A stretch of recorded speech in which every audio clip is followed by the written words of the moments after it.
let you know that number one, grants aren't free money.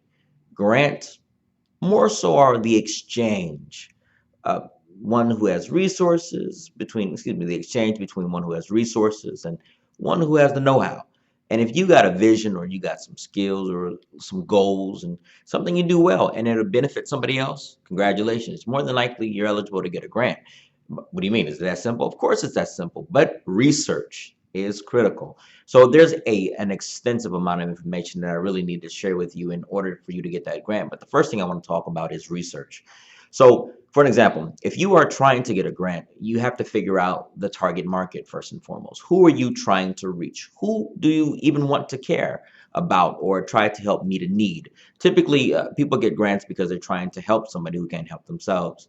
But also, there are grants for those for-profit opportunities as well. So those times where you're trying to help organizations or you're trying to help people that really can't help themselves, those are particularly called, and excuse me, most of the time called nonprofit opportunities. But then there are other opportunities called for-profit opportunities that can get grants as well.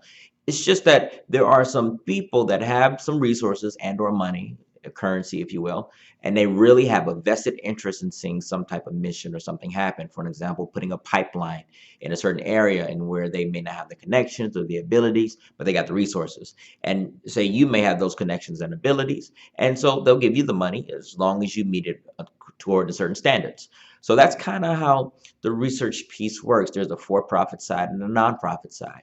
Now, not only is it about a target market, but also time frame. Like they'll give you $1 million over the next 5 years. Could be, $250,000 and a little bit less over a period of time. You just have to really understand what you're looking for when you're talking about researching.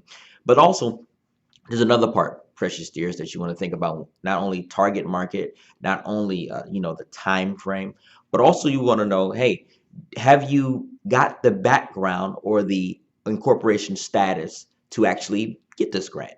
And that's a very extensive part. And we're going to dialogue more about that. So we just wanted to kind of wet your whistle about grants and kind of give you the heads up that it's an extensive process, but it's really not that hard once you understand the steps and the lingo and the language.